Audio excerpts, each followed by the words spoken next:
Volvemos a temas nacionales. 43 diputados y diputadas ingresarán un requerimiento al Tribunal Constitucional para solicitar declarar inconstitucional la reforma constitucional de ISAPRES, presentada por parlamentarios de Chile Vamos y el Movimiento Demócratas. Los impulsores del requerimiento calificaron el proyecto de ley como un perdonazo que altera el fallo de la Corte Suprema. Vamos a hablar de este tema, para eso nos acompaña el diputado del Partido Comunista, Luis Cuello. ¿Cómo está, diputado? Gracias por este contacto. Muy buenas tardes, Nicolás. Muchas gracias por el contacto, por la invitación.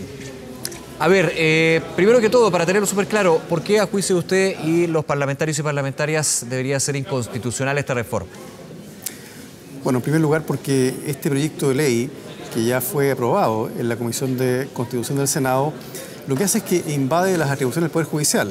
¿En qué sentido? En que modifica un fallo de la Corte Suprema que obliga a las ISAPRES a devolver cobros practicados en exceso de forma ilegítima e ilegal.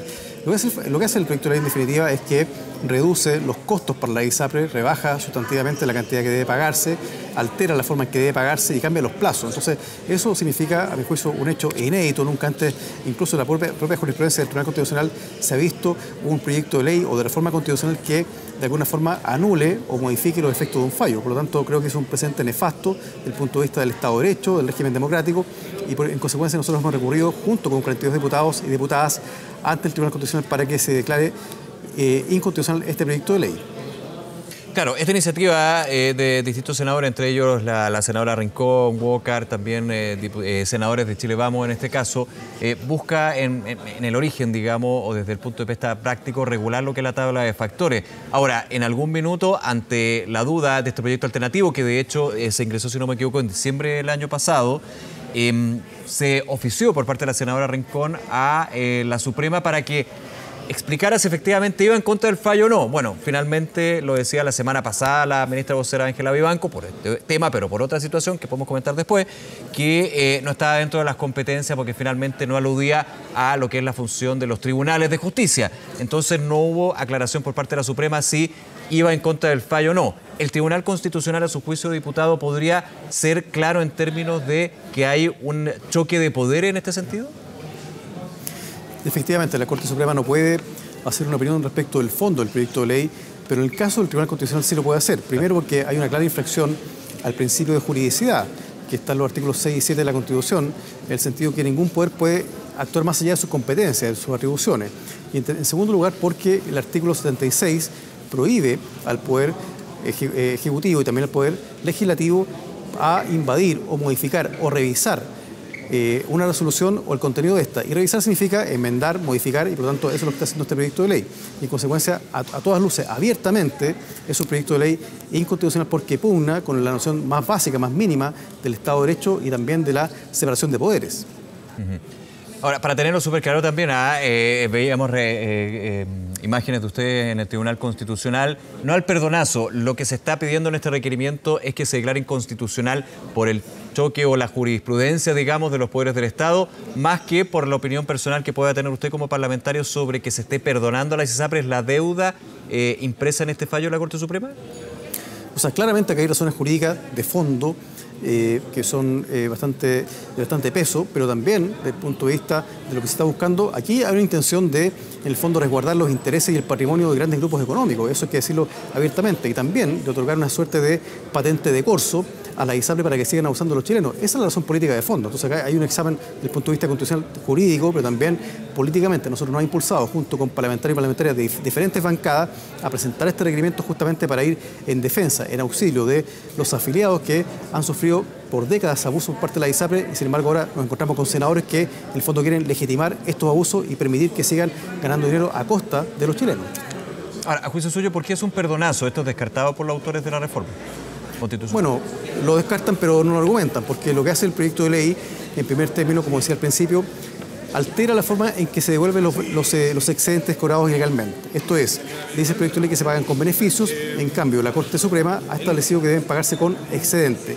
Y en segundo lugar, lo que dice el proyecto de ley es que deben pagarse a partir de la fecha en que quedó firme el fallo de la Corte Suprema, esto es noviembre del año 2022. Y sin embargo, el fallo de la Corte Suprema establece claramente que los montos cobrados de forma indebida, ilegal, deben pagarse, devolverse a partir de abril del año 2020, esto es de la circular de la Superintendencia de de ISAPRES. Por lo tanto, acá, en el fondo, lo que hace el fallo, o sea, perdón, la ley, el proyecto de ley es reducir, acotar el espacio temporal en el que deben pagarse los cobros indebidos, y eso significa claramente un perdonazo, ese es un salvataje, no tiene otro nombre.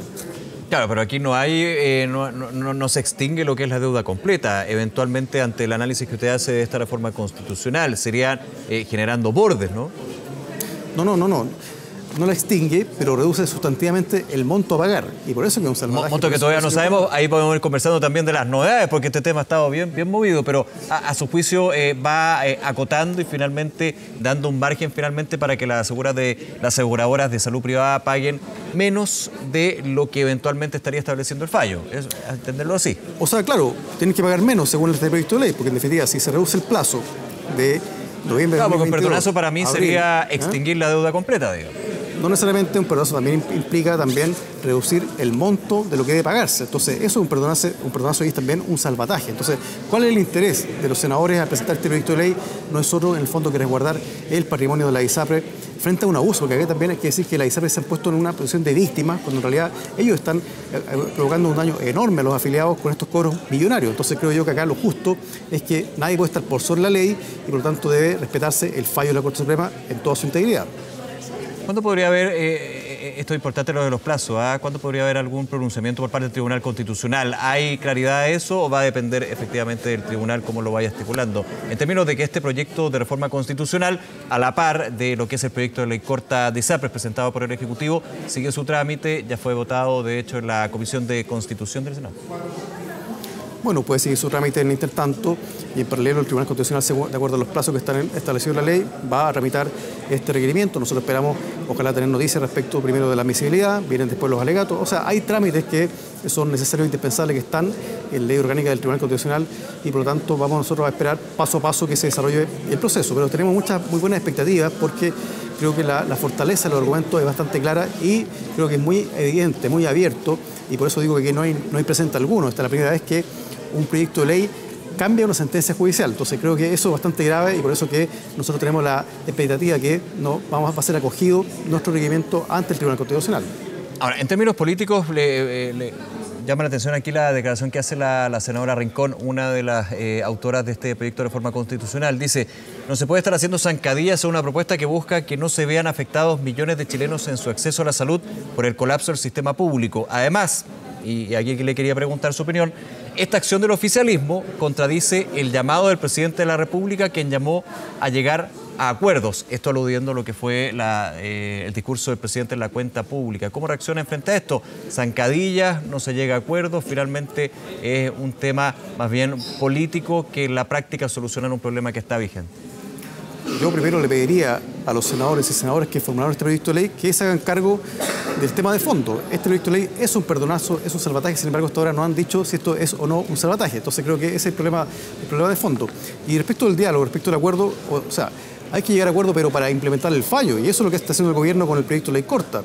¿Y para que no caiga el sistema de salud privado, no? Como ha dicho el gobierno. Bueno, en el fondo esto tiene que ver con... ¿O tiene que caer? No sé, le pregunto de inmediato. No, ese no es el objetivo. El objetivo acá es que se respete la ley, que se respete los fallos judiciales y, en definitiva, que las ISAPRES cumplan con el fallo de la Corte Suprema. Creo que eso es el tema de fondo. Ya, más allá de lo que es otro punto, la sostenibilidad y qué pasa con los prestadores y también con los afiliados de ISAPRES. Bueno, es que por eso que la ley corta en el fondo establece plazos para que esto se cumpla. Esto no es de un día para otro, no se va a pagar de un día para otro. Entonces, por supuesto que acá tiene que observarse el aspecto patrimonial, pero en definitiva acá debe imperar un principio, y ese principio es la igualdad ante la ley, que significa que nadie puede estar por sobre el derecho, aun cuando sea un grupo económico que tenga mucha influencia en los pasillos de este Congreso. Ahora, ¿ha habido mucho lobby acá? Le pregunto de inmediato, diputado Luis Cuello, en esta discusión de la reforma y también del proyecto de ley corta. Nos podríamos ir a otras reformas a los sistemas de salud, pero me quiero enfocar en esta crisis que se vive actualmente en el tema ISAPRE. ¿Ha habido mucho lobby a su juicio? ¿Lo ha visto? Exacto. ¿Han conversado con usted de alguna manera para disuadirlo, por ejemplo, a no llegar a este tipo de requerimientos? No he conversado con ISAPRE y creo que claramente acá ha existido una presión muy fuerte, indebida, a través de los medios de comunicación, y no sabemos por otros canales informales respecto de resguardar el futuro de la ISAPRE y sobre todo su patrimonio. Yo creo que eso es claro y por eso se presentan estos proyectos de ley. O sea, uno podría decir por los patrimonios, estoy totalmente de acuerdo, pero también aquellos quienes están actualmente recibiendo servicios de las ISAPRES y también los prestadores. Hay el colegio médico que, digamos, no es muy fan de la ISAPRE, si los queremos poner en ese punto, ha abogado también por una solución, porque aquí hay una deuda que podría terminar, por ejemplo, con clínicas chicas, no clínicas grandes, en una situación que caigan, y esto es un problema también para el sistema. Eso es lo que dice el Colegio Médico. O sea, el punto es el siguiente, Nicolás, yo creo que acá hay que buscar una fórmula de cumplir con el fallo, por supuesto, que eso tenga un horizonte temporal, y en eso está trabajando el gobierno. Entonces yo creo que me parece que hay una desesperación, en el fondo, por poner a las ISAPRES como víctimas, cuando en realidad lo que hay que ver es cómo, en definitiva, una persona que comete una infracción paga la multa, por ejemplo, y en este sentido creo que la ISAPRE debe cumplir con el fallo. Claro. Por eso que a mí me preocupa mucho lo que ha dicho la ministra Ángela Vivanco, en el sentido de cambiar la interpretación del fallo a través de la prensa, puesto que la sentencia de la Corte Suprema establece claramente que esto digamos, alcanza a todos los afiliados y a todos los afectados, dice. Uno de los considerandos, de hecho, en una entrevista ayer en Chilevisión, el presidente Boric leía ese considerando, no recuerdo cuál era, pero hablaba de todos los afectados. Aquí se le preguntó a la ministra en visita, la ministra vocera de la Corte Suprema, presidenta subrogante también de la tercera sala, ya no está Sergio Muñoz por otras razones, y decía, aquí no había un cambio de criterio, es una visión, se entendía personal. ¿Cómo lo lee usted también? Porque aquí complica aún más el escenario. Lo complica, y yo creo que de verdad que es sorprendente que a través de una entrevista, a través de un medio de comunicación, se haga una lectura distinta de un fallo, más allá que se contradice a sí mismo, que ella dijo otra cosa en marzo. Pero acá lo que vale, lo que cuenta es lo que dice el texto del fallo. El texto del fallo, justamente en el considerando 27º, establece que esto alcanza a todos los afiliados, a todos los contratos, en virtud del principio de igualdad ante la ley. A todos los afectados, justamente. Y eso lo ratifica después cuando la superintendencia pide una aclaración a la Corte Suprema para ampliar el plazo. Esto se ratifica. Entonces, en definitiva, acá, a mi juicio, no hay nada que aclarar. Entonces, a mí lo que me preocupa es que la ministra Vivanco también sugiere, a través de su entrevista, cuál es el camino para cambiar el fallo. O sea, ella insinúa que acá hay que pedir una aclaración del fallo. Yo creo que aquí no hay nada que aclarar. Mire, el recurso de aclaración procede únicamente cuando hay algún punto oscuro, dudoso en una sentencia. Y en este caso no hay ningún punto oscuro dudoso. El texto es claro, se basta a sí mismo. No, a su juicio aquí no hay ningún dejo de duda. Bueno, también hay un punto. Aquí, en la misma entrevista en la tercera domingo, la ministra Vivanco dijo, bueno, aquí ni la Superintendencia de Salud ni las ISAPRES han pedido una aclaración con respecto a ese punto que ella pone y genera esta confusión, duda, complejidad, digamos. O sea, también aquí hay un tema desde la Superintendencia, pero también la ISAPRE. Ninguna ha preguntado este punto en particular. O se da por hecho, digamos, no sé. Nadie lo ha preguntado porque, como digo, el texto del fallo es explícito. No da lugar a interpretación, solamente se interpreta en un sentido. Y el sentido único que se puede interpretar es que el fallo alcanza y beneficia, o sea, da un derecho a todos los afiliados, a todos los contratos, para que sean restituidos por los cobros ilegales y arbitrarios que practicaron la ISAPRE. Entonces, por eso que aquí no hay controversia, acá no hay ninguna negligencia, nadie se dejó estar, ni mucho menos. Aquí hay una interpretación que fue, más bien, un texto que fue claro y además se ratificó mediante otra resolución. Entonces, en consecuencia, no es que nadie haya querido aclararlo. Uno aclara lo que está oscuro, ¿ya? No lo que está claro. Diputado Luis Cuello, agradecerle su tiempo y esta conversación con nosotros nuevamente aquí en Canal 24 Horas, diputado, que esté muy bien.